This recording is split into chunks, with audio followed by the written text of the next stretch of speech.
Before we dive into this epic tale of galactic conquest gone horribly wrong, I need you to do something important. Hit that like button right now, because what you're about to witness is the story of how Earth became the most feared world in the galaxy, not through conquest, but through sheer, terrifying survival instinct. And drop a comment telling me which moment made you feel most proud to be human. Trust me, there will be several.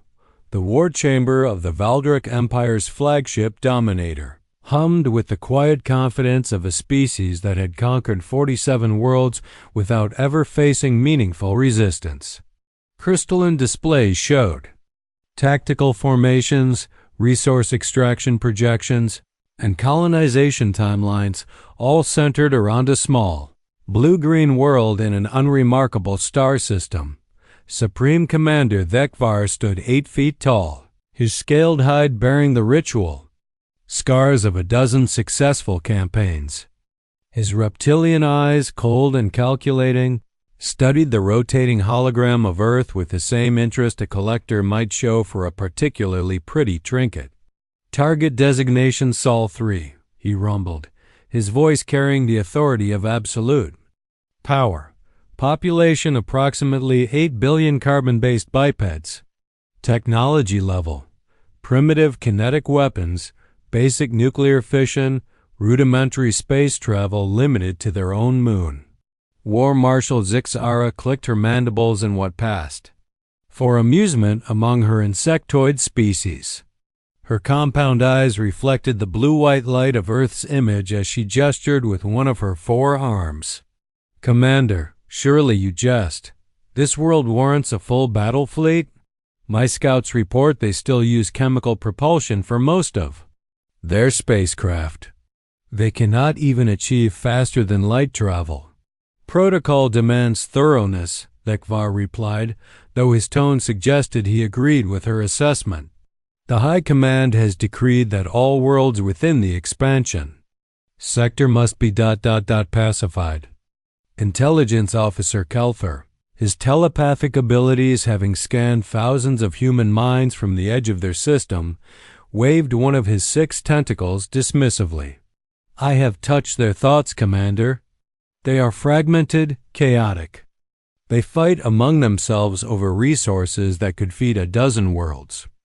They have no unified government, no coordinated defense strategy. Many of their nation-states actively despise each other." Thekvar's lips curled back in what might have been a smile, revealing rows of predatory teeth. "Excellent. Divided prey is easy prey. What of their military capabilities?" "Laughable," Zixara reported, pulling up tactical assessments. "Their most advanced weapons are fusion-based explosive devices, crude, short-range, and requiring physical delivery systems. Their space-based assets consist of a handful of research stations and communication satellites. A single squadron of our fighters could eliminate their entire orbital infrastructure within 1 standard hour. And their ground forces?"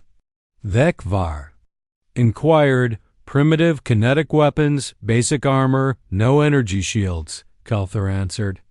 "They compensate for technological inferiority with large numbers, but their forces are scattered across hundreds of separate military organizations. No unified command structure exists." The War Council fell silent as they contemplated the ease of their upcoming victory. Around the chamber, holographic displays showed the spoils that awaited them: abundant water, diverse mineral resources, and a population large enough to provide labor for decades of extraction operations. "How long?" Thekvar asked finally. "For complete pacification?" Zixara consulted her tactical computer. "Given their primitive technology and political fragmentation, I estimate no more than 1 standard cycle. Perhaps less if they prove as cowardly as most primitive species. And how many ships will we need?" "1 battle fleet should be more than sufficient. 3 heavy cruisers, 12 destroyers, and 40 fighter craft. We could achieve victory with half that force, but excess shows proper respect for protocol." Vekvar nodded approvingly. The Valdric Empire had built its reputation on overwhelming force and swift conquest. Even against helpless primitives, they would demonstrate their power. Excellent. Signal the fleet to begin approach vector. Standard. Invasion protocol. We offer terms once, then we take what we want. He paused, studying Earth's slowly rotating image. What do they call themselves? Humans, Commander. The dominant species refers to itself as humanity. Humanity, Vekvar repeated, tasting the alien word. Soon to be extinct, or at least irrelevant. The War Council erupted in harsh laughter, the sound of predators contemplating easy prey. None of them noticed the subtle variations in Earth's surface that marked the scars of ancient battles, the intricate networks of defensive installations, or the vast communication arrays that could coordinate responses across continents in milliseconds. Saw only a blue world spinning helplessly in space, waiting to be claimed. Begin the invasion, Vekvar commanded. Let us add another world to the Empire's glory. As the massive Valdrak fleet began its journey toward the inner system, Earth continued its ancient rotation, unaware that its most challenging test in millennia was approaching. But in military installations across the globe, early warning systems were already beginning to detect anomalous contacts in the outer system. The hunt was about to begin. The only question was who would be the hunter and who would be the prey. Admiral Sarah Martinez stood in the command center of NORAD, watching displays that showed impossible readings. 27 years of military service had taught her to trust her instruments, but the data streaming across her screens defied every conventional understanding of aerospace technology. Confirm those signatures, she ordered, her voice steady despite the ice forming in her stomach. Confirmed, Admiral, replied Captain Torres, his fingers dancing across holographic interfaces. 17 large contacts, displacement consistent with capital ship configurations. They dropped out of ... something, approximately 400,000 kilometers from Luna. Energy signatures are off the charts. Any response to our hail? Attempts? Negative. Complete radio silence for the past 47 minutes. Martinez studied the tactical display, her mind racing through possibilities. First contact protocols existed, but they had always seemed more like academic exercises than practical necessity. Now, faced with the reality of alien contact, she felt the weight of representing not just her country, but her entire species. Ma'am. Came another voice from the communication station. We're receiving priority channels from Beijing, Moscow, London, and Paris. Everyone seeing the same thing. Before Martinez could respond, the display flickered and resolved into something that made her blood run cold. The alien vessels, previously just sensor contacts, were now visible on optical feeds. They were massive, each one easily the size of an aircraft carrier, and their design spoke of technology centuries beyond anything humanity had achieved. My God, whispered Torres, they're beautiful. He was right. The ships were works of art as much as instruments of war, their hulls flowing in organic curves that seemed to shift and writhe in the starlight. But Martinez's experienced eye caught details that made her stomach clench. The unmistakable configurations of weapon emplacements, the deployment patterns of a fleet preparing for battle. All stations, battle stations, she ordered. Signal all commands. Condition 1 throughout the fleet. Admiral, Torres looked up from his station. Our entire global fleet consists of 6 operational destroyers, 12 frigates, and the carrier Endeavour, against 17 ships of unknown capability. I can count, Captain, Martinez replied grimly. Signal the fleet anyway. And get me the President. The main display suddenly shifted to an incoming transmission. Martinez had expected to see something alien, but the figure that appeared was remarkably humanoid, if 8 feet tall, covered in scales and possessed of predatory features that spoke of evolutionary perfection for warfare. Primitive inhabitants of the Third World, the creature spoke. Its words somehow translated into perfect English. I am Supreme Commander Thekvar of the Valdrek Empire. Your system now falls under Imperial jurisdiction. You will surrender all military assets immediately and prepare for colonial administration. Martinez felt every eye in the command center turn to her. In that moment, she represented not just her nation's military, but humanity's response to its first contact with galactic civilization. This is Admiral Sarah Martinez of the United Earth Defense Force, she replied, her voice carrying across not just this transmission, but to every major capital on Earth. You are in violation of sovereign territory. Withdraw immediately or face the consequences. The silence that followed stretched for nearly 30 seconds. When Thekvar finally responded, it was with a sound that might have been laughter. Consequences? From a species that has not even achieved faster than light travel? You amuse me, primitive. But your defiance has cost you the opportunity for peaceful surrender. You will be conquered instead. The transmission ended, leaving the command center in stunned silence. Admiral, Torres reported, enemy fleet is moving into attack formation. Eta to lunar orbit, 6 hours. Martinez nodded, her mind already shifting into combat mode. Signal all units. Prepare for engagement. And get me every military commander on the planet. If we're going to die, we're going to make them pay for it. What followed was 6 hours of frantic preparation. Every submarine surfaced and launched its ballistic missiles. Every fighter craft on Earth was armed and positioned. Orbital platforms that had been designed for peaceful research were hastily retrofitted with improvised weapons. When the Valdrek fleet reached lunar orbit, they found not the cowering primitives they expected, but a defense grid that had been activated with desperate efficiency. Earth's response was immediate and overwhelming. Thousands of nuclear warheads, kinetic kill vehicles, and every other weapon humanity could deploy.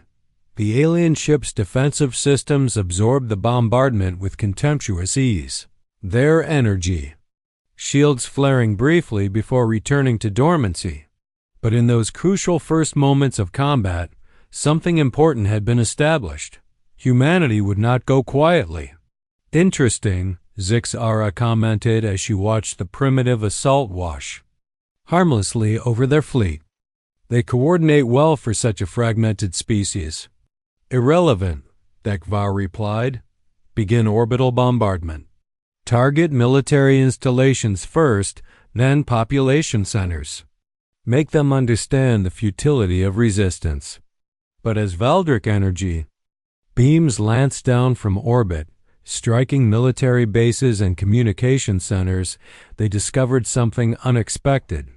Instead of the collapse of command structure they anticipated, human forces began adapting with startling speed. Mobile units dispersed, civilian infrastructure was repurposed for military use, and coordination continued through improvised networks. How? Are they maintaining command coherence? Zixara demanded. We've eliminated their primary communication hubs. Kelthur's tentacles writhed in confusion as he attempted to read the chaotic human thoughts below. They're using everything. Personal. Communication devices, entertainment networks, even their primitive internet. They're adapting faster than we can disrupt them. Thekvar's confidence flickered for the first time. No matter. Deploy ground forces. We'll end this quickly with boots on the ground. The first wave of Valdrek troops descended on Earth's major cities, expecting to find demoralized populations ready for subjugation. Instead, they found humans who had had 6 hours to prepare for the fight of their lives, and they were about to discover that humanity had been preparing for this fight, in one form or another, for their entire evolutionary history. The Valdrek troop transports descended through Earth's atmosphere like burning meteors, their hulls glowing cherry red from atmospheric friction. Inside each vessel, elite alien soldiers checked their energy weapons and powered armor, confident in their technological superiority and the swift victory it would bring. Lieutenant Kexther of the 47th Shock Battalion felt the familiar excitement of impending conquest as his transport approached the coordinates designated as New York City. Through his tactical display, he could see the primitive structures below, crude constructions of steel and glass that would offer no meaningful resistance to Valdrek weaponry. Remember, his squad leader rasped over the communication channel. These primitives have only kinetic weapons. Our armor can withstand anything they possess. Expect immediate surrender once they witness our technological supremacy. The transport shuddered as it touched down in what had once been Central Park. Kexther was among the first to disembark, his boots crunching on alien soil as he surveyed the landscape of his newest conquest. The city stretched out before him. Millions of structures housing billions of soon-to-be subjects of the Empire. That confidence lasted exactly 37 seconds. The first sniper round took out his squad leader's helmet visor. The second shattered the power coupling on a heavy weapons trooper. The third punched through advanced alien armor like it was paper, proving that while human weapons might be primitive, they were also devastatingly effective. Contact. Kexther screamed into his communicator as his squad scattered for cover. "We're under attack." But there was no cover. Every building, every window, every rooftop seemed to harbor human fighters. The primitive city had become a three-dimensional killing field, with weapons fire coming from directions that military doctrine said were impossible. Similar scenes played out across the globe. In London, Valdrek forces found themselves trapped in subway tunnels that had been turned into elaborate ambush sites. In Tokyo, humans emerged from seemingly empty buildings to attack with coordinated precision. In Moscow, the famous winter that had defeated so many invaders was joined by human defenders who seemed to thrive in conditions that made even hardened alien troops uncomfortable. But it was in the rural areas where the Valdrek Empire encountered something they had never faced before: humans defending their homes. Jake Morrison had been tending his cattle when the alien ships appeared overhead. A third-generation rancher in Montana, he knew every inch of his 10,000 acres, every draw, and hill and hidden trail. When the Valdrek scouts came looking for soft targets to establish forward bases, they found instead a man who had been hunting since he was 12 years old and who understood the land like a wolf understands the hunt. The first alien patrol never reported back. "Command, this is Scout Unit Zeta 4, came the increasingly frantic communications from Valdrek forces around the globe. "We've lost contact with advance teams across multiple sectors. Request immediate reinforcement." "Impossible," Vidvar snarled from orbit. "They're primitives. How are they coordinating resistance across an entire planet?" The answer was both simple and terrifying. Humanity had spent its entire evolutionary history learning to hunt, to fight, and to survive. Every human on Earth carried the genetic memory of ancestors who had hunted mammoth with sharpened sticks, who had survived ice ages and plagues and wars that would have shattered less adaptable species. Dr. Elena Vasquez huddled in the basement of MIT's physics building, surrounded by equipment that 12 hours earlier had been cutting-edge research tools and was now the foundation of humanity's resistance. Around her, grad students and professors worked frantically to reverse engineer fragments of Valdrek technology recovered from the first day's fighting. "This is incredible," she murmured, studying the crystalline structure of an alien power cell. "The energy density is beyond anything we've achieved, but the underlying principles, they're not that different from our theoretical models. Can we duplicate it?" asked Dr. Chun, her colleague in quantum mechanics. Better, Elena replied, a fierce smile spreading across her face. I think we can improve it. Above ground, the war was entering its second day, and already patterns were emerging. The Valdrek Empire had expected a conventional conquest, overwhelming, force leading to quick surrender and easy occupation. Instead, they found themselves facing a species that refused to acknowledge defeat and adapted to new threats with terrifying speed. Status report, Thekvar demanded as his commanders gathered around the tactical display. 17 major population centers under partial control, Zix-Ara reported, but her usual confidence was strained. However, we're experiencing higher than projected casualty rates. The humans are employing unconventional tactics. Unconventional how? They're treating this as a hunting expedition rather than a military engagement. Small groups using intimate knowledge of local terrain to ambush our patrols. They don't hold territory. They simply kill our soldiers and disappear. Kelther's tentacles writhed in agitation. Commander, I must report something disturbing. When I attempt to read their thoughts during combat, I find predatory satisfaction. They're not fighting from desperation. They're enjoying the hunt. The War Council fell silent as the implications sank in. The Valdrek Empire had conquered dozens of worlds, but always against species that fought conventionally, that could be broken through superior technology and overwhelming force. Humanity was fighting a different kind of war entirely.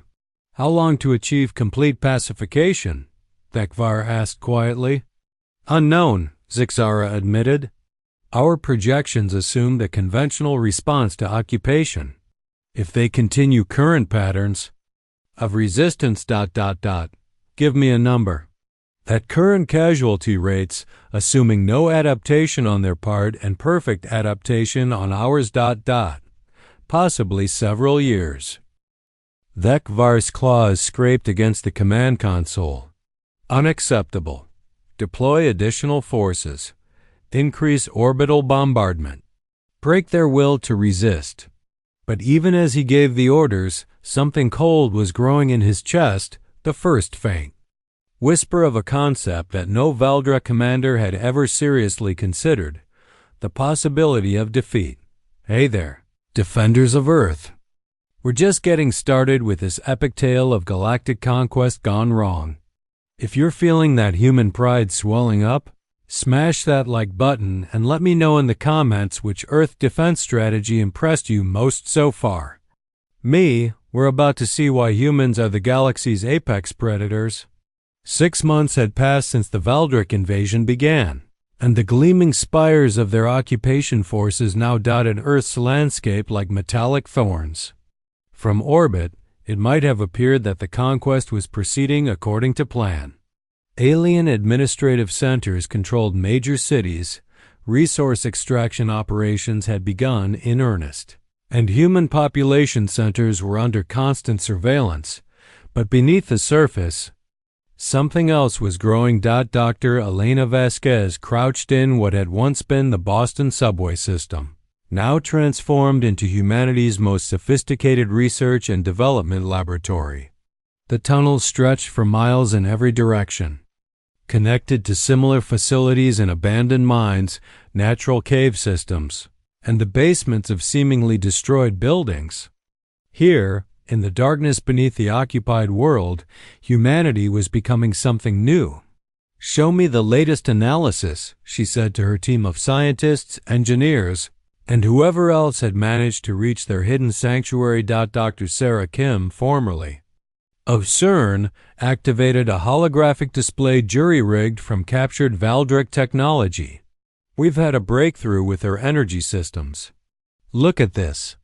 The display showed a Valdrek power cell that had been carefully disassembled and reconstructed with human modifications. Where the original design was elegant but limited, the human version was brutal, efficient, and dangerous. They designed their technology for safety and longevity, Elena observed. We've redesigned it for maximum output and expendability. The conversion efficiency is actually higher than their original design," added Dr. Martinez from his station. Turns out, they were being conservative in their engineering tolerances. Elena smiled grimly. "They built their technology to last centuries. We built ours to win a war." Around the laboratory, dozens of similar projects were reaching completion. Human weapons that could punch through Valdric armor. Communication systems that piggybacked on alien networks. Vehicles that combined human mechanical knowledge with alien power sources to create hybrid technologies that neither species could have developed alone.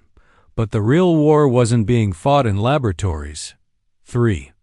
Levels above, in the ruins of a shopping mall, Jake Morrison cleaned his rifle and checked his ammunition count. 6 months of hunting aliens had taught him things about warfare that no military academy could have provided.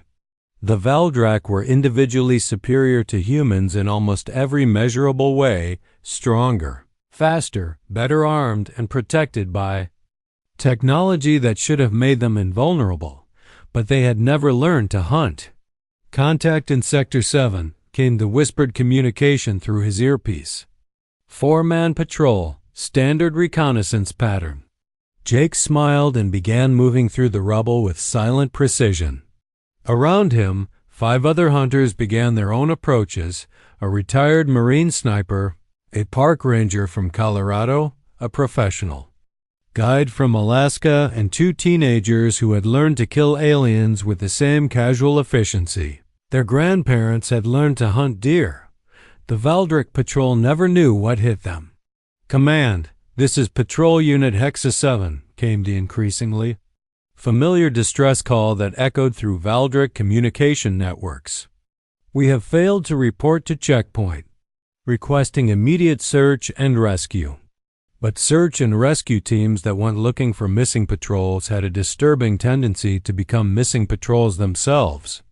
And the few survivors who did make it back told stories that made hardened Valdric veterans request transfers to any other assignment. "They're toying with us," reported Captain Velkar to his commanding officer. "My squad was ambushed yesterday, but only 3 of us were killed. The others, they could have killed us all, but they chose not to. They left us alive to tell the story." "Psychological warfare," his commander replied, but there was uncertainty in his voice. "Primitive intimidation tactics." "Sir, with respect, there was nothing primitive about it. They knew exactly what they were doing. They wanted us to be afraid. And fear was spreading through the Valdric ranks like a plague. Soldiers who had conquered worlds without ever experiencing doubt now found themselves jumping at shadows and requesting to patrol only in groups.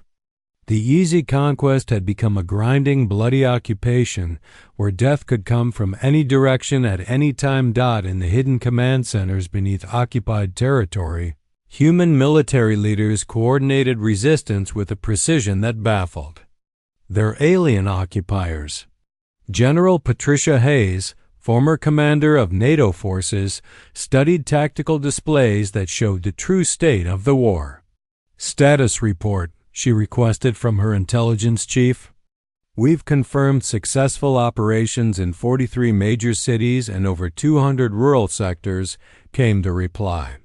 "Alien casualty estimates are approaching 12,000 KIA, with unknown numbers of wounded and psychologically compromised personnel."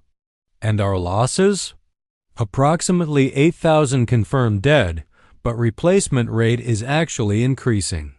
Every successful operation against alien forces generates more volunteers than we lose." General Hayes nodded grimly. The mathematics of insurgency warfare were simple but brutal. As long as the occupying force suffered higher casualties than the resistance could replace, time favored the defenders. And humans, it turned out, were exceptionally good at this particular kind of mathematics. What about the urban centers? "That's where it gets interesting," her intelligence chief continued. "The aliens control the infrastructure, but they can't control the people. Every city they occupy becomes a recruitment center for the resistance. Every harsh measure they implement creates more enemies. How are our supply lines? Better than theirs, actually. We know the terrain, we have local support, and we're not trying to supply forces across interstellar distances. They're starting to have real logistical problems. But the most significant development wasn't happening in any command center or laboratory. It was happening in the minds of individual humans who were discovering capabilities they never knew they possessed. Maria Santos had been an elementary school teacher before the invasion. Now she was one of the most effective sabotage specialists in the North American resistance, able to slip through alien security systems and plant explosives with an intuitive understanding of structural vulnerabilities that impressed even professional demolitions experts. It's not that complicated, she explained to a group of new recruits. You just have to think like the building wants to fall down. Everything has weak points. You just have to find them. Around the world, similar transformations were taking place. Accountants became expert forgers of alien identification systems. Plumbers learned to booby-trap infrastructure with devastating effectiveness. Computer programmers discovered they could hack alien networks using principles that the invaders' cybersecurity had never been designed to counter. Humanity was becoming what it had always been, but had forgotten in centuries of civilization. A species of hunters. Pack predators capable of adapting to any threat and turning it into an opportunity. Supreme Commander Thekvar studied the casualty reports with growing unease. 6 months of occupation, and instead of the pacified population he had expected, resistance was actually increasing. Explain this to me, he demanded of his staff. How does a primitive species improve its effectiveness against superior technology? They're learning, War Marshal Zixara admitted reluctantly. Every engagement teaches them something new about our capabilities and limitations. And they're sharing that knowledge across their entire population faster than we can adapt our tactics. Impossible. They have no unified command structure. That's what makes it so effective, Intelligence Officer Kelther interjected. They don't need central coordination. Each cell operates independently but shares information through networks we can't fully map or disrupt. When one group develops an effective technique, it spreads to other groups within days. Thekvar's claws scraped against his command console. Then we increase the pressure. Begin targeting civilian populations. Make them understand the cost of resistance. But even as he gave the order, a part of him wondered if increasing the pressure on this particular species might not have the opposite effect than intended. Everything they had tried so far had only seemed to make the humans more dangerous. Sir, came a communication from one of their forward bases. We're detecting unusual activity in the Sol system's outer regions. Long-range sensors are picking up energy signatures that don't match known human technology. Elaborate. It appears to be human vessels, but incorporating our own technology. They're not just using our equipment, they're improving it. Thekvar felt something cold settle in his stomach. How many vessels? Unknown. They're using some kind of stealth technology we haven't encountered before. Could be a dozen, could be 100. For the first time since the invasion began, Supreme Commander, Thekvar experienced an emotion that no Valdrak officer was trained to handle.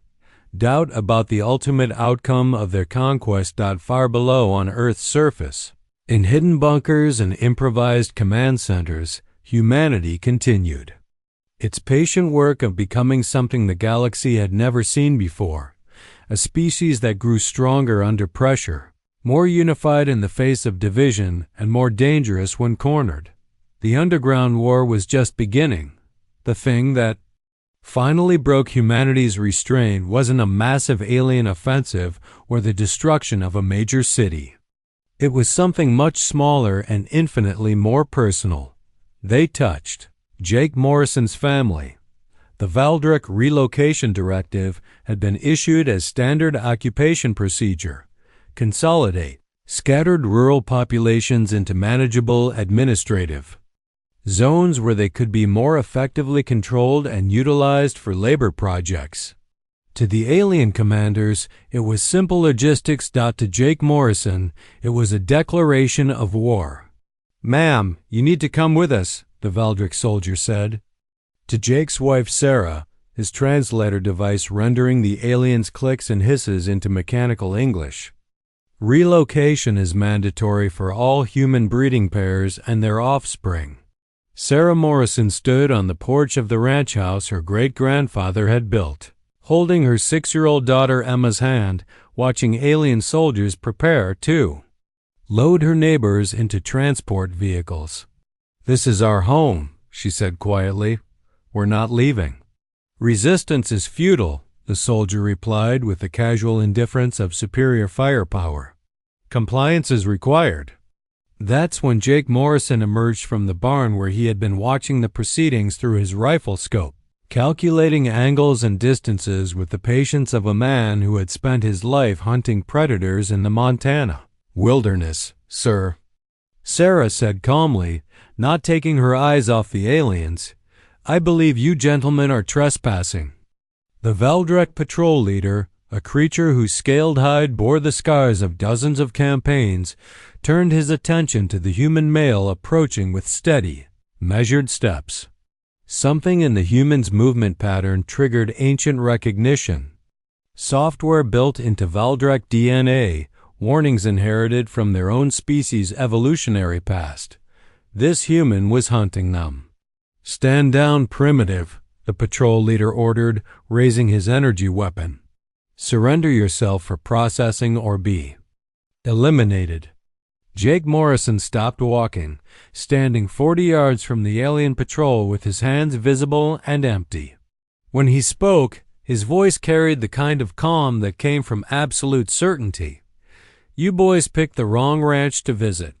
What happened next lasted less than 90 seconds and fundamentally changed the nature of the war. Jake had spent 6 months studying alien tactics, technology, and psychology. He knew their reaction times, their weapon capabilities, and their critical vulnerabilities. More importantly, he knew the land.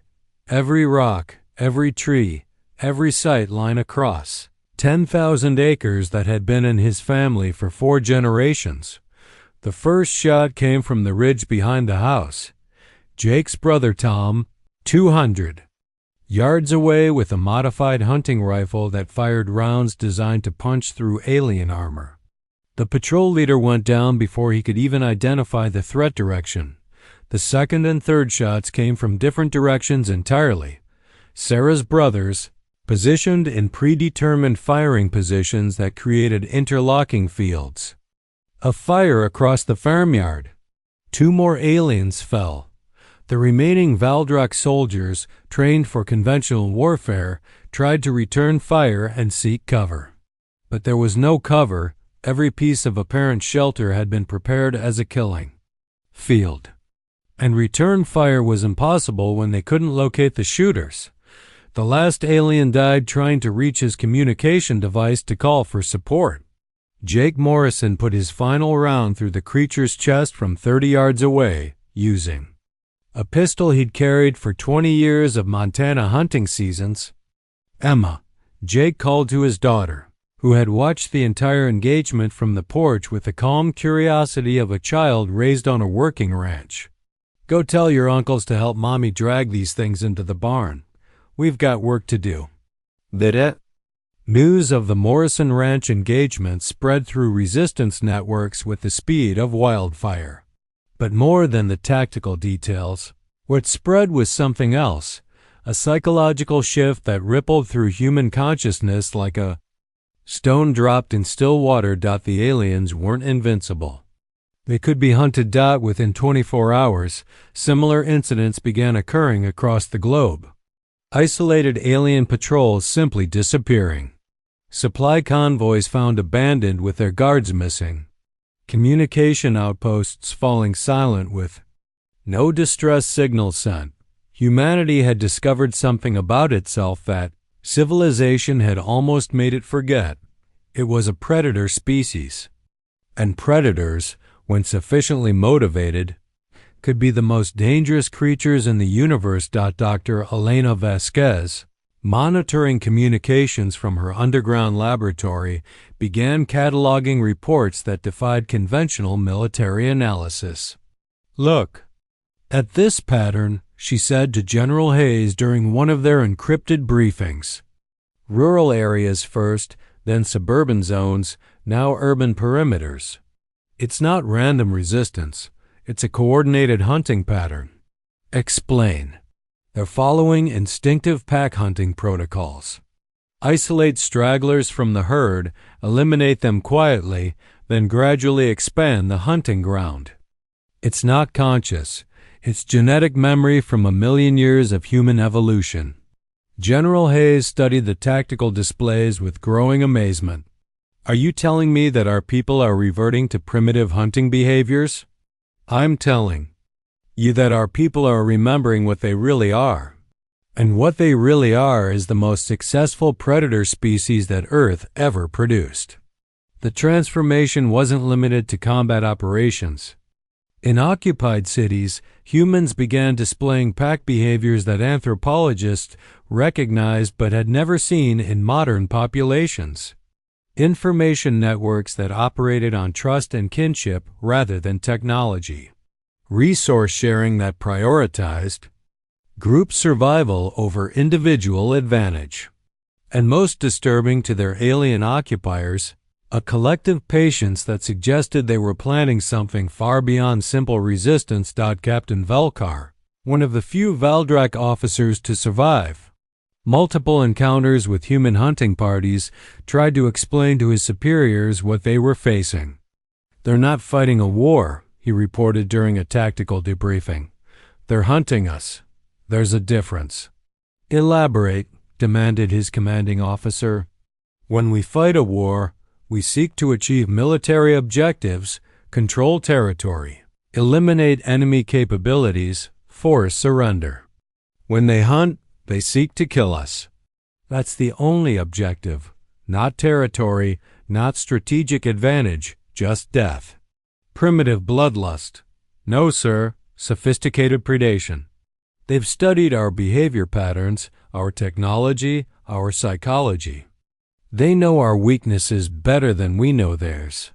And they're patient in a way that suggests they're willing to take generations to achieve their goals." The report was forwarded up the chain of command until it reached Supreme Commander Thekvar, who read it with growing unease. 6 months of occupation had cost him nearly 20,000 troops, more casualties than the previous 3 conquests combined, and the rate was accelerating. "Status report on pacification efforts," he demanded of his staff. "Problematic," War Marshal Zixara admitted. "Resistance is not decreasing. If anything, our intelligence suggests it's becoming more organized and effective. How is that possible? We control all major population centers and resource distribution. Networks. They don't seem to care about population centers or resource networks," Intelligence Officer Kelther reported.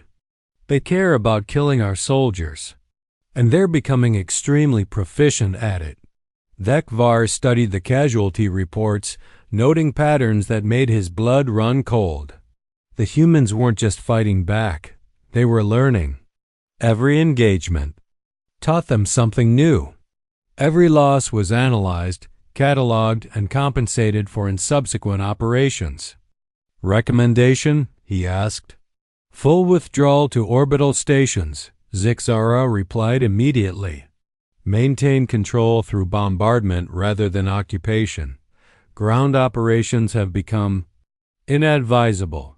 For the first time in his career, Supreme Commander Thekvar seriously considered retreat. But the political implications of abandoning a conquest to primitive natives was unthinkable. Negative, deploy additional forces. If they want to hunt us, we'll give them more targets than they can handle. But even as he gave the order, Thekvar couldn't shake the memory of Captain Velkara's report. The humans weren't fighting a war, they were hunting. And every predator knew that the most dangerous prey was the kind that hunted back. The first coordinated multi-continental hunting operation began at exactly 300 GMT on a Tuesday morning that would later be remembered as the night the prey fought back. Across 6 time zones, human hunting packs struck simultaneously at Valdrek installations with a precision that defied the aliens' understanding of primitive coordination capabilities. It wasn't the scale of the attacks that shattered alien confidence. It was the method. In the Kenyan highlands, former Maasai warriors had adapted their traditional hunting techniques to alien prey. They moved through the grasslands like ghosts, using terrain knowledge passed down through generations to approach Valdrek.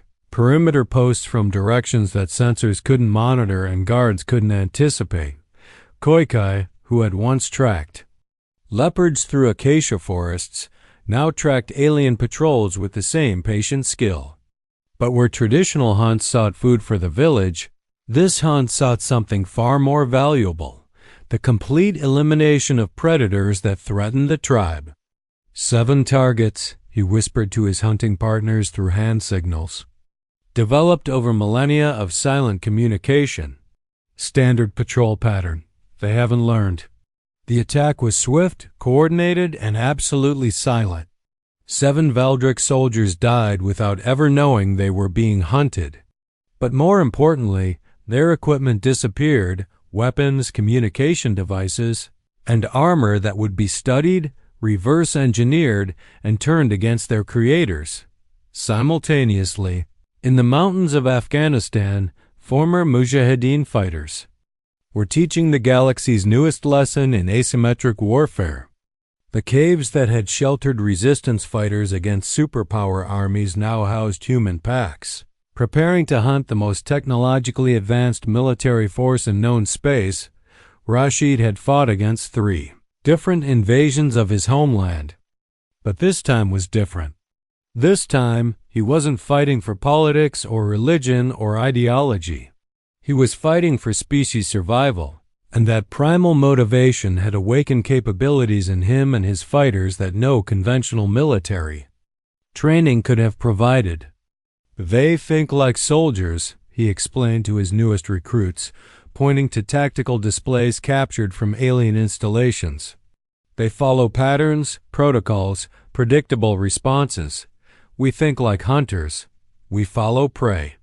The mountain ambush that followed resulted in the complete destruction of a Valdrek mechanized company, 40 vehicles and 300 troops eliminated in less than 20 minutes.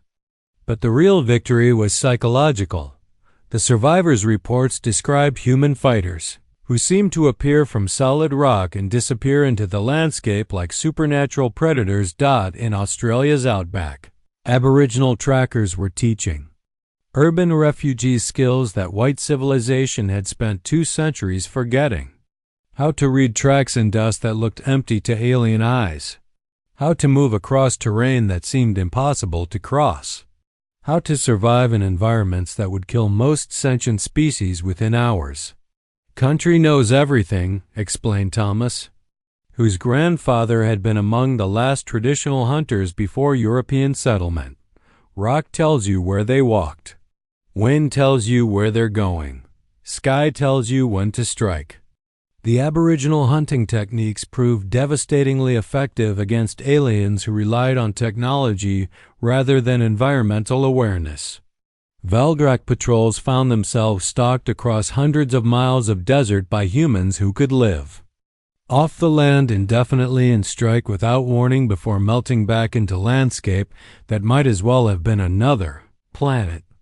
But it was in the forests of North America where human pack hunting reached its most evolved form. Sarah Standing Bear had grown up on the Lakota reservation, learning traditional hunting methods from elders who remembered when such knowledge meant survival. Now, Those same techniques were being used to hunt the most dangerous prey her people had ever encountered. Wolves hunt in packs, she explained to the mixed group of soldiers, rangers, and civilians who had formed the Montana Regional Defense Unit. One pack can bring down prey 10 times their size if they coordinate properly. We're going to hunt like wolves. The human pack tactics that emerged combined traditional indigenous knowledge with modern military training and captured alien technology. The result was something unprecedented in galactic warfare, a fighting force that operated more like a living ecosystem than a military unit. Each pack consisted of 12 to 15 hunters with specialized roles, trackers who could follow alien movement patterns across any terrain, scouts who could infiltrate enemy positions without detection, weapons specialists who had learned to modify captured alien equipment, and coordinators who maintained communication between packs across vast distances. Most importantly, each pack was autonomous but interconnected, sharing information and resources through networks that operated on trust and blood relationship rather than technological infrastructure. The aliens could disrupt their communications, but they couldn't disrupt their family bonds.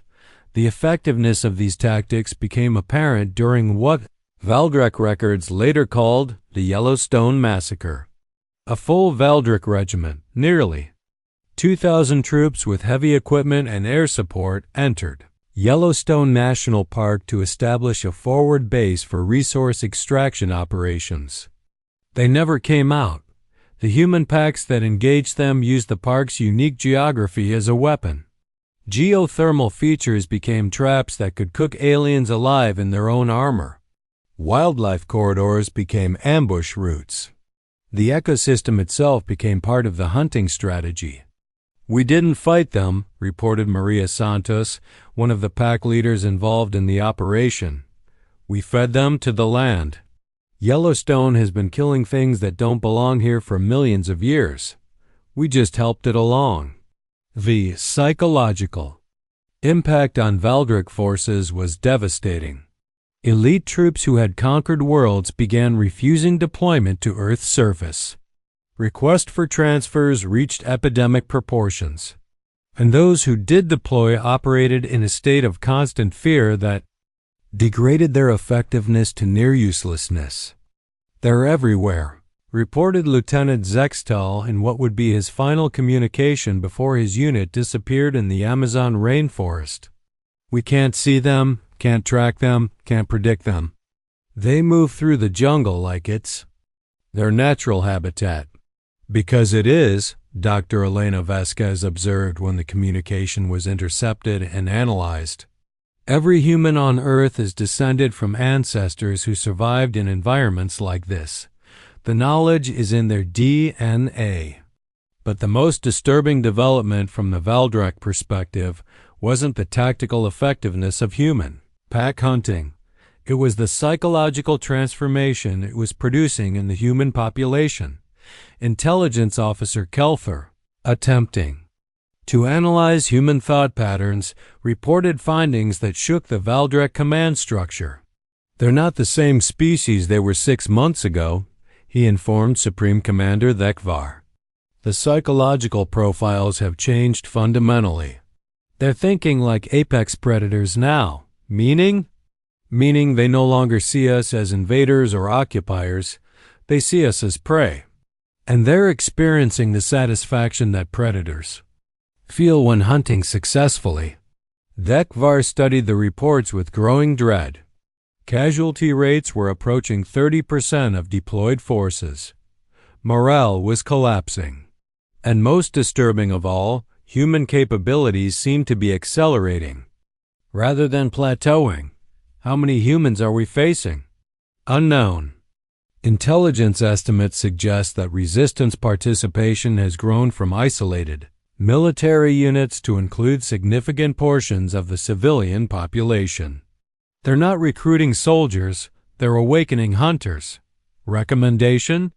Kelthera's tentacles writhed in an expression of deep unease. Withdraw all ground forces immediately. Attempt to negotiate terms before they develop capabilities we cannot counter. Negotiate? With primitives? Sir, respectfully, they are no longer primitives. They are becoming something else. Something we are not equipped to handle. Thekvar turned to study the tactical display showing Earth's surface. Red zones marking areas of human activity now covered nearly 60% of the planet's landmass. And the red zones were growing. What are they becoming? He asked quietly. Hunters, sir. The most effective hunters the galaxy has ever produced. As if to emphasize the point, another communication arrived from the surface, the final transmission from Forward Base Delta before it went silent. They're not attacking us anymore, came the terrified voice of the base commander. They're hunting us. There's a difference. When you attack, you want to win. When you hunt, you want to kill, and they want to kill us all. The transmission ended. In static, leaving the Valdrak command staff to contemplate a question that no galactic military force had ever seriously considered. What happens when the prey becomes the predator? The message arrived through official diplomatic channels, transmitted on frequencies that both sides had established for military communications. After 8 months of increasingly brutal ground warfare, humanity was apparently ready to discuss terms. We request immediate ceasefire and negotiation of surrender conditions, read the message from what identified itself as the United Earth Resistance Council.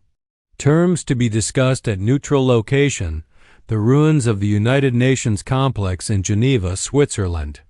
Human representatives will arrive unarmed as gesture of good faith. Supreme Commander Thekvar read the message 3 times before allowing himself to feel the first stirring of satisfaction he had experienced since this disastrous campaign began. Finally, the primitives had recognized the futility of their resistance. About time, War Marshal Zixara commented when briefed on the development.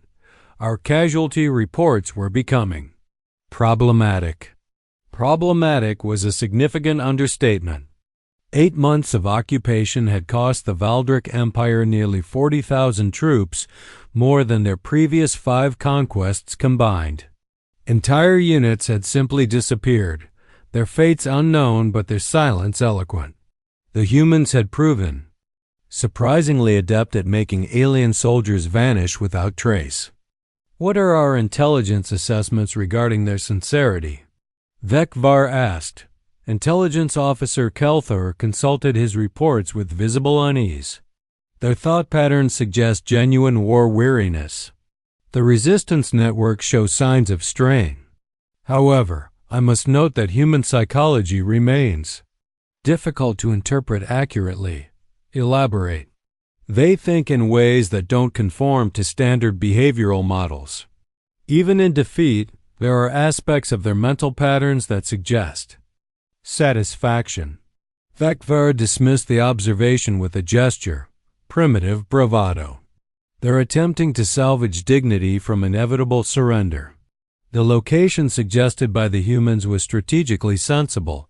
The ruins of Geneva offered open terrain with good sightlines, making ambush impossible.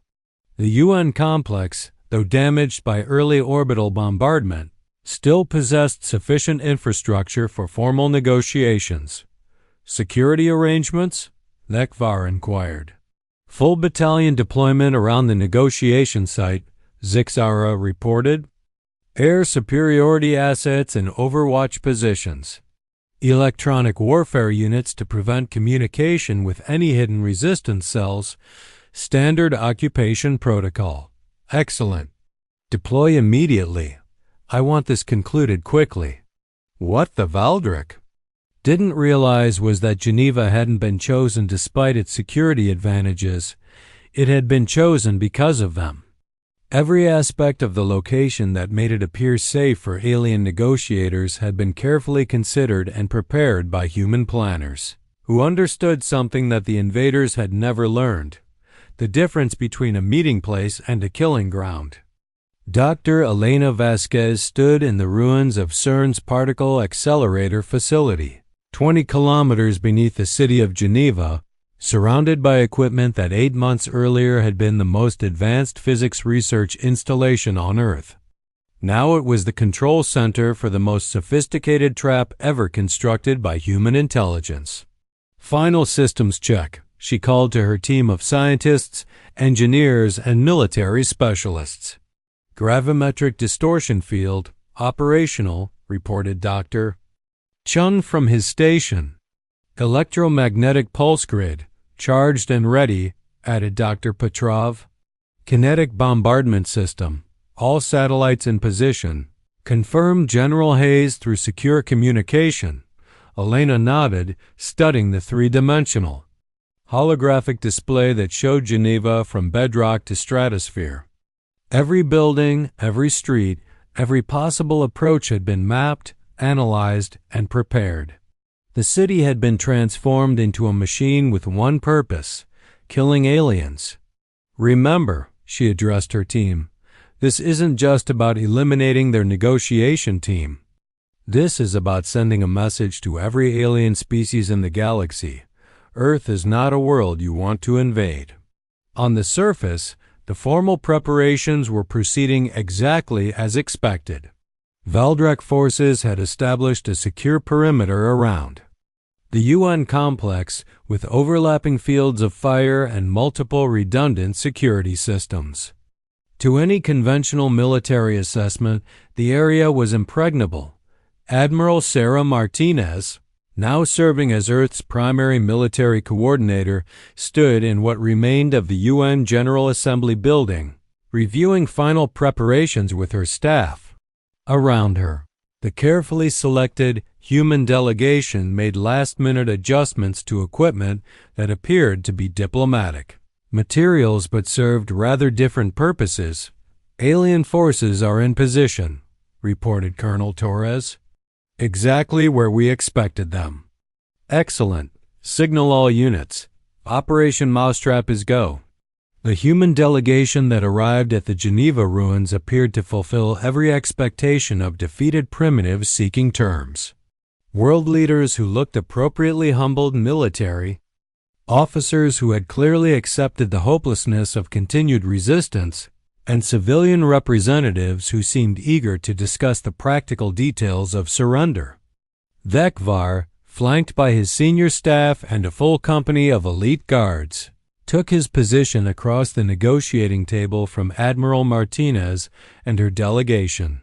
The symbolism was perfect: the technological superiority of the Valdrak Empire facing the inevitable submission of a primitive species. "Let us begin," Vekvar announced with satisfaction. "What terms do you propose for your surrender?" Admiral Martinez looked across the table at the alien commander, her expression calm and professional. "I'm afraid there's been a misunderstanding, Commander." "Explain." "We're not here to surrender." She smiled with an expression that made Vekvar's combat instincts suddenly activate. "We're here to demonstrate why you should." The demonstration began with every building in a 12-block radius suddenly revealing itself to be a carefully constructed weapons platform. Windows that had appeared empty were actually concealed firing positions. Rooftops that seemed cleared of debris were actually perfectly positioned artillery emplacements. The entire city had been weaponized. "Impossible," Zixara whispered as the scope of the trap became apparent. "Our sensors showed the area was clear." "Your sensors showed what we wanted them to show," Martinez replied calmly. "We've had 8 months to prepare this welcome party." The Valdrak guards raised their weapons, but found themselves facing a problem that no military training had prepared them for. They were surrounded by an entire city that was trying to kill them. Every angle, every direction, every possible movement was covered by weapons that shouldn't have existed and targeting systems that operated on principles their technology couldn't detect. "Signal the fleet," Vekvar ordered. "Orbital bombardment, full yield." "I'm afraid that won't be possible," Martinez replied. She gestured toward the sky, where the unmistakable flashes of energy weapons fire were visible even in daylight. Your orbital assets are currently engaged with other concerns.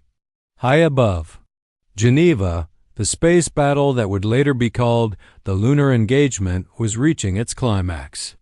Human ships, built from reverse-engineered alien technology and crewed by pilots who had learned to think like predators rather than soldiers, were systematically destroying Valdrak orbital infrastructure. How? Dekvar demanded. You're primitives. You don't have space-capable military assets. We do now, Martinez replied. Thank you for the technology transfer, by the way. Your equipment is quite effective once we removed all the safety limitations. The trap that had been 8 months in preparation began to close with mechanical precision. Underground systems that the Valdrak had never detected began generating gravitational anomalies that disabled alien vehicles and disrupted their communication systems. Electromagnetic pulse weaponry designed by human engineers eliminated alien technological advantages. And throughout the city, human hunters who had spent months learning to kill aliens began the largest, coordinated elimination operation in Earth's history. Surrender, Martinez suggested conversationally, and we'll allow your survivors to leave the system. Dekvar looked around at the devastation engulfing his forces, at the technological impossibilities being demonstrated by a species he had dismissed as primitive, at the complete reversal of every expectation that had led to this moment. What are you? He asked quietly. We're human, Martinez replied, and you made the mistake of threatening our home. The Battle of Geneva lasted exactly 47 minutes. When it ended, the Valdrak negotiation team consisted of 12 survivors out of an original force of 800. Their equipment was captured, their communications were compromised, and their confidence was shattered. But more importantly, the entire engagement had been broadcast across galactic communication networks by human operators who had learned to hack alien systems during 8 months of technological warfare. Every species in the galaxy now knew that the primitive humans of Earth had lured an advanced military force into an elaborate trap and systematically destroyed it using technology the aliens themselves had provided. Terms, Martinez repeated to the stunned Valdrak survivors. Complete withdrawal from Earth system. No return, no further contact. Leave now or we'll demonstrate some of our other innovations. Dekvar, his scales pale with shock and humiliation, could only nod his agreement. The trap had worked perfectly. But its real purpose hadn't been to eliminate alien forces. It had been to demonstrate that humanity was no longer prey. They had become something far more dangerous. A species that could learn from any enemy, adapt to any threat, and turn any disadvantage into a weapon. And the galaxy was about to learn what that meant. 1 year after the Geneva trap, Admiral Sarah Martinez stood on the bridge of the UES Retribution, humanity's first purpose-built interstellar warship.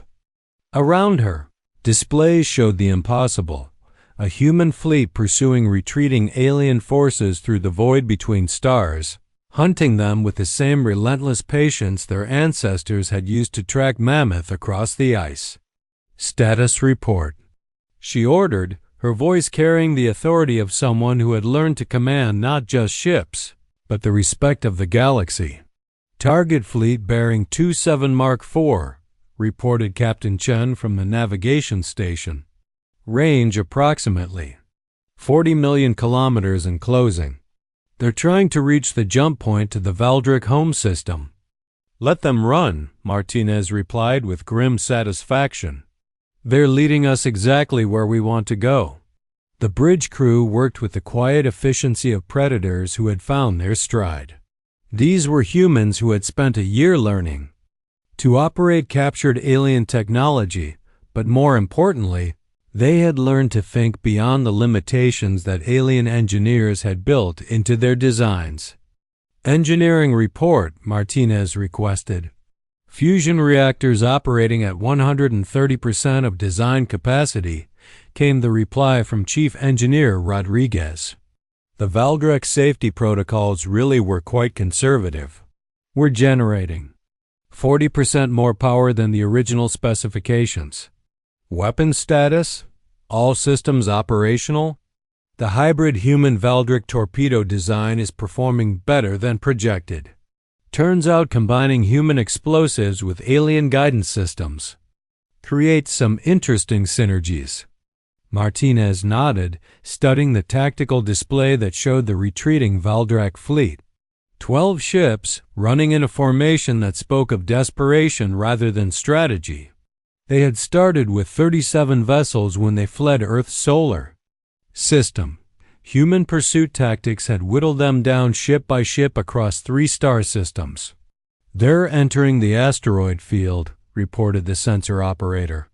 "Standard evasive pattern. Follow them in," Martinez ordered. "Signal the pack leaders. Free hunting."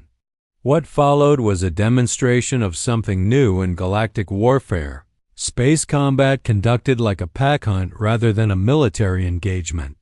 Human ships didn't maintain formation or follow conventional tactics. Instead, they moved through the asteroid field like wolves pursuing deer, coordinating through subtle signals and predator instincts that no alien technology could predict or counter. The UES Stalker, under the command of Captain Jake Morrison, the same Montana rancher who had killed his first aliens defending his family farm, led the pursuit with the patient skill of a born hunter. "Contact bearing 147, reported his sensor operator. Valdrek cruiser, attempting to hide in the asteroid sensor shadow. "I see him," Morrison replied calmly. "Helm, take us around the backside of that asteroid cluster. Weapons, prepare for ambush." The alien ship, following conventional military logic, had positioned itself for a defensive engagement. It was prepared for frontal assault, flanking maneuvers, or coordinated attack patterns. It was not prepared for humans who treated space combat like hunting in 3 dimensions. Morrison's ship emerged from the asteroid field at an angle that alien tactical computers had calculated was impossible, firing weapons that combined human ingenuity with alien technology to create something more dangerous than either species could have developed alone. The Valdrek cruiser died without ever understanding how it had been outmaneuvered. That's 17. Morrison reported to the fleet with satisfaction. "Still tracking the main group. They're moving fast, but they're scared.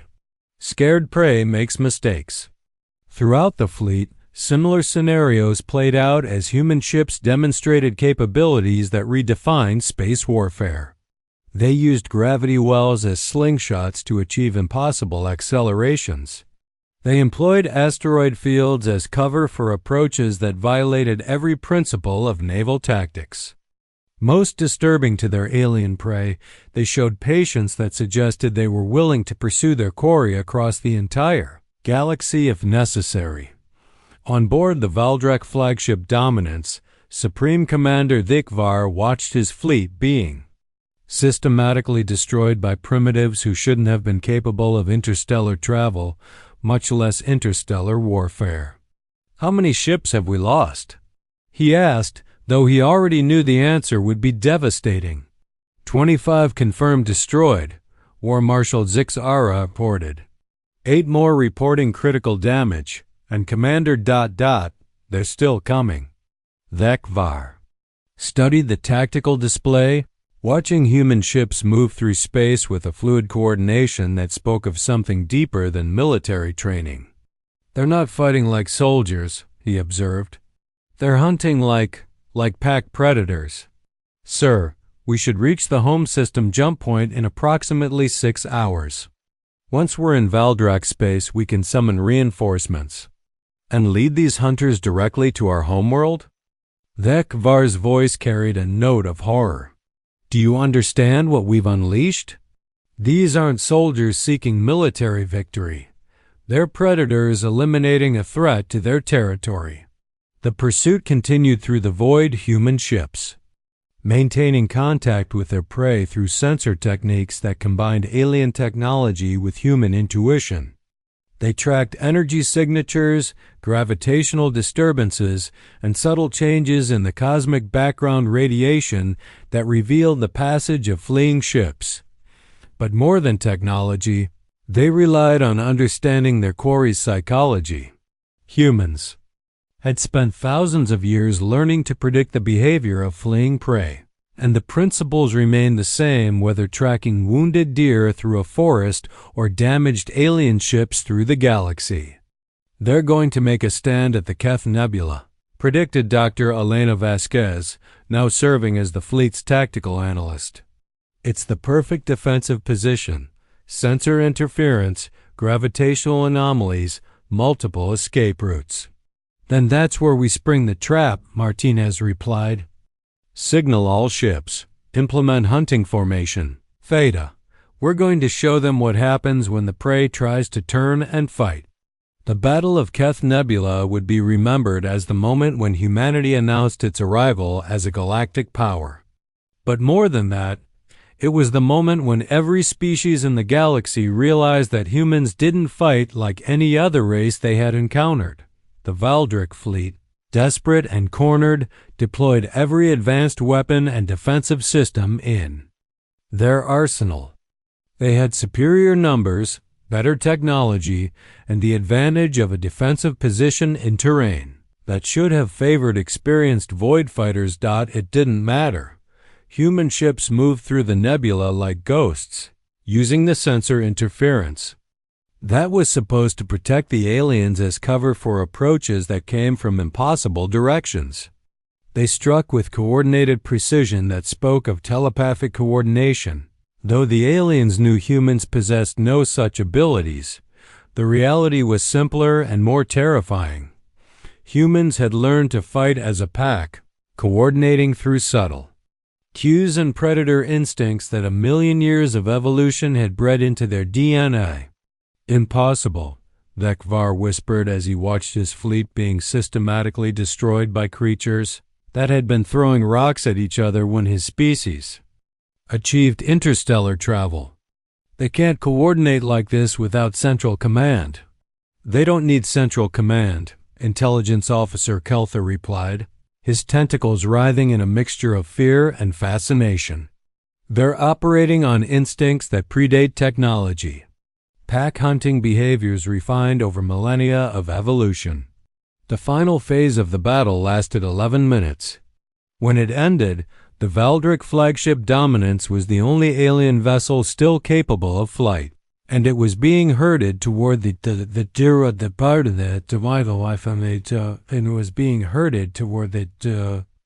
jump point to Valdrak space by human ships that moved with the patient coordination of wolves driving prey toward a cliff.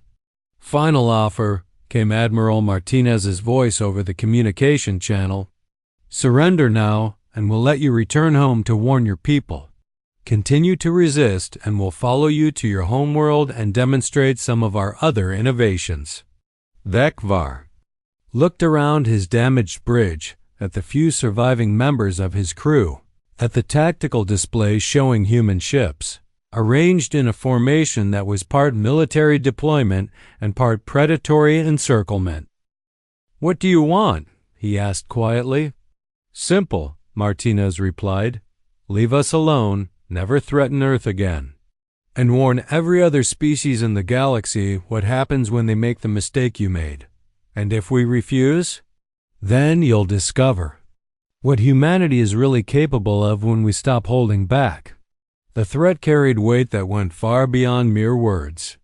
The humans had demonstrated capabilities that shouldn't have been possible, tactics that violated conventional understanding of warfare, and a persistence that suggested they would pursue their enemies to the ends of the galaxy if necessary. "Terms accepted," Vekvar said finally, the words tasting like ash in his mouth. "Excellent," Martinez replied. "You have 48 hours to clear Earth's star system. After that, any alien vessel we detect will be considered hostile and destroyed, without warning." As the surviving Valdric ship limped toward the jump point that would carry it home, Admiral Martinez turned to address her crew. "Phase 1 complete," she announced. "Signal Earth Command. The hunting fleet is returning home. But keep our long-range sensors active. Something tells me the galaxy is about to become a much more interesting place." Behind them, scattered across 3 star systems, the wreckage of the Valdrak expedition served as a warning to any species that might consider testing humanity's newfound capabilities. The prey had become the predator, and the galaxy was about to learn what that meant. 5 years after the first Valdrak ship had appeared in Earth's sky, Admiral Sarah Martinez stood on the observation deck of the UES Nemesis, humanity's most advanced warship, and watched the home system of the Valdrak Empire grow larger on the displays. Behind her, a fleet of 37 human vessels maintained formation with the casual precision of an apex predator that had finally cornered its prey. "Long-range sensors confirm multiple defensive installations," reported Captain Torres from the bridge. "Orbital platforms, defensive satellites, and what appears to be a substantial fleet presence." "How substantial?"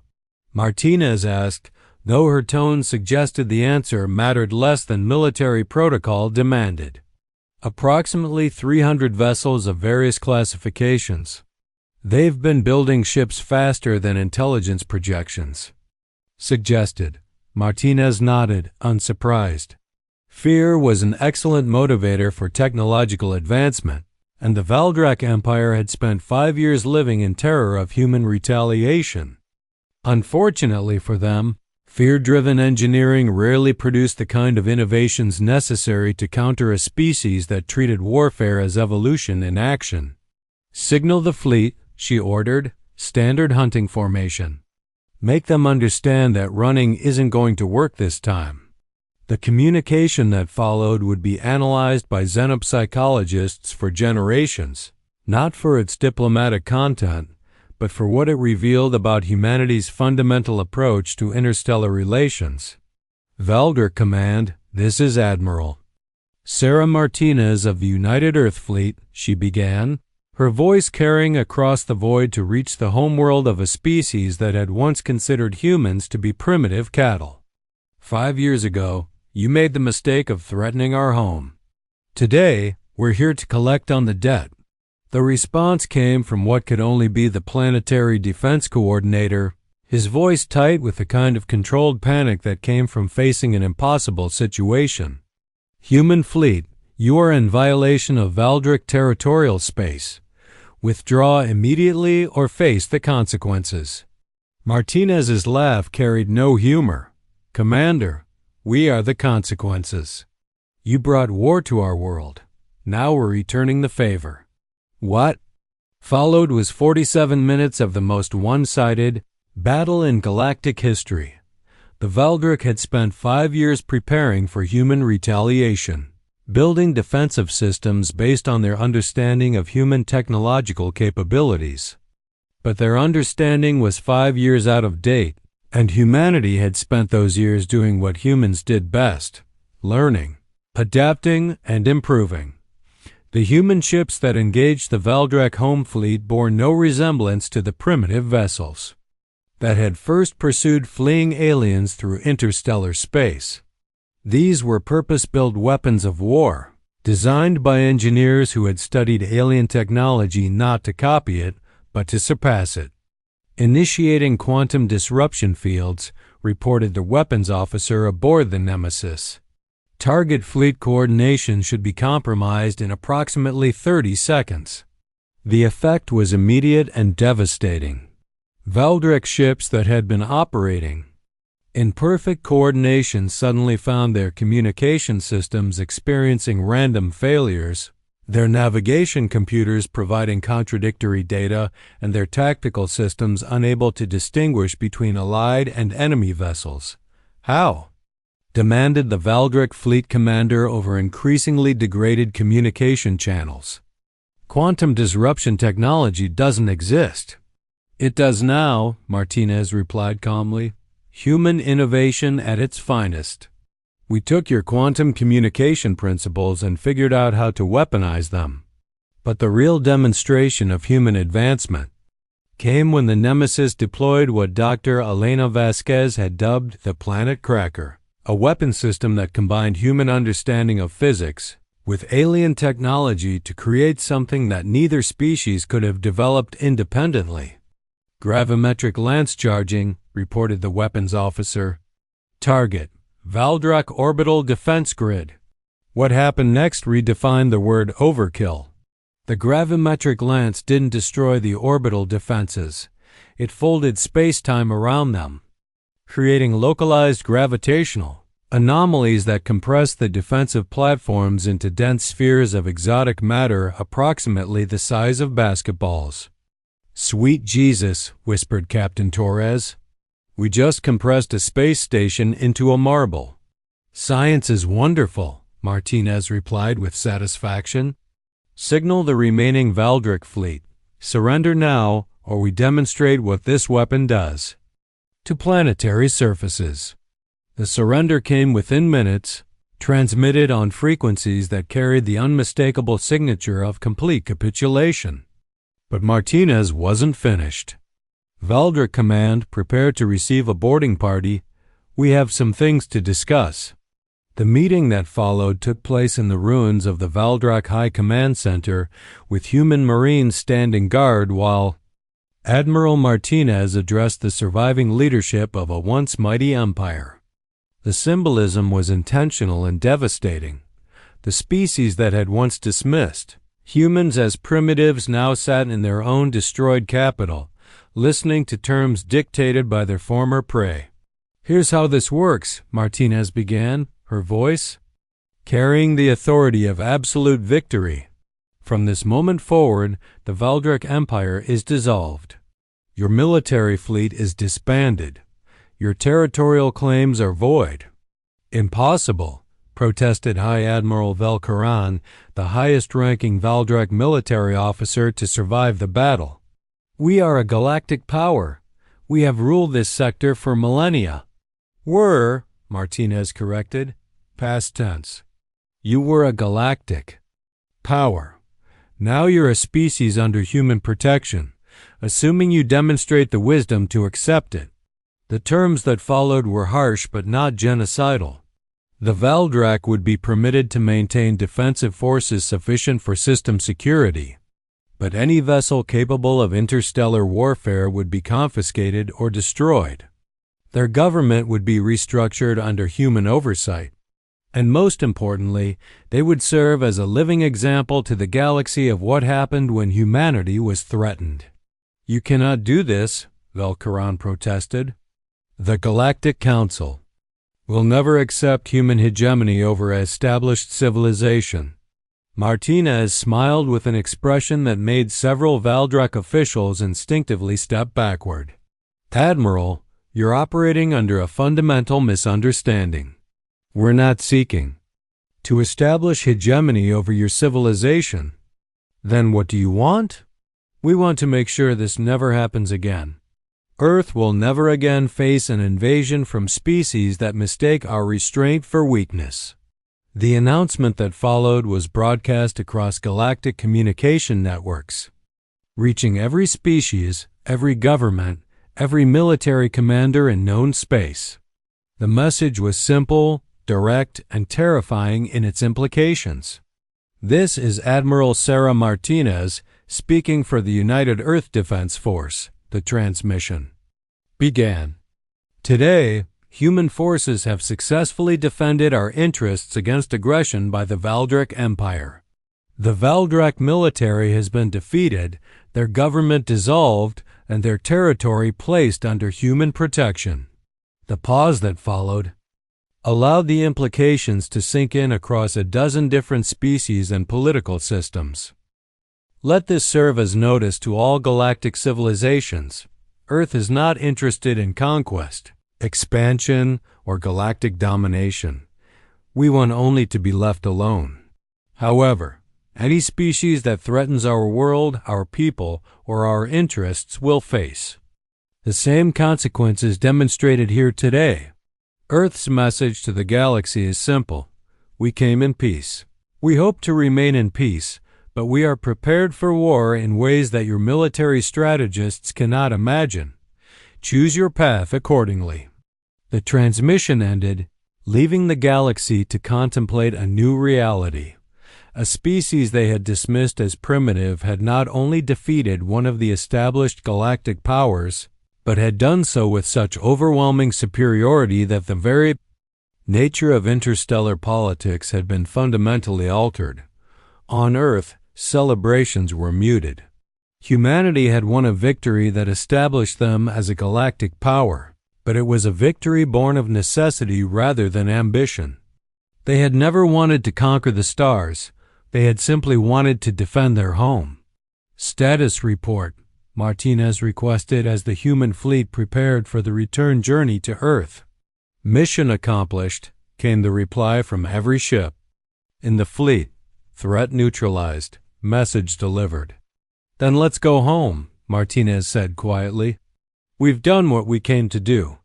But as the human fleet departed Valdric space, leaving behind a shattered empire and a galaxy forced to recalculate everything they thought they knew about warfare, Admiral Martinez couldn't shake the feeling that they had won more than a military victory. They had won something far more dangerous, the galaxy's attention and attention. For a species that preferred to be left alone, could be the most dangerous prize of all. 10 years after the last Valdric ship fled Earth's solar system, Captain Jake Morrison sat on the porch of his rebuilt ranch house watching his daughter, Emma, practice with the pulse rifle he had given her for her 16th birthday. The weapon was human-designed but incorporated alien technology, a perfect symbol of how much the world had changed since the day aliens had tried to relocate his family. "Left shoulder too high," he called out as Emma lined up another shot at the target range they had built where the alien landing site used to be. "Remember, you're not fighting humans anymore. Alien anatomy is different. Center mass on a Valdric is 3 inches lower than on a person." Emma adjusted her stance and fired, the pulse bolt striking the alien-shaped target with precision that would have impressed military instructors.